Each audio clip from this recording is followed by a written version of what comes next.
આણંદની ખેતીવાડી ઉત્પન્ન બજાર સમિતિ ખાતે નાયબ મુખ્ય દંડક શ્રી રમણભાઈ સોલંકીના અધ્યક્ષપદે જિલ્લામાં નવી નોંધાયેલ સહકારી મંડળીઓના નોંધણી પ્રમાણપત્ર તથા સહકાર વિભાગની સહાય યોજનાના લાભ વિતરણનો કાર્યક્રમ યોજાયો.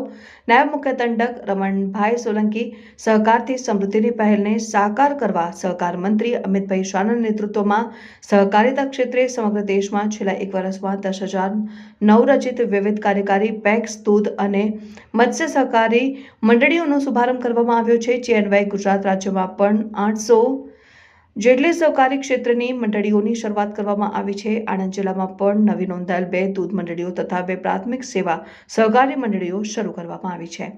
આ પ્રસંગે મહાનુભાવોના હસ્તે નવી નોંધાયેલ મંડળીઓના હોદ્દેદારોને નોંધણી પ્રમાણપત્ર અને સહકાર વિભાગની સહાય યોજનાઓ COP5 અંતર્ગત વિદ્યાર્થી મંડળીઓના હોદ્દેદારોને સહાયના ચેકનું વિતરણ કરાયું હતું.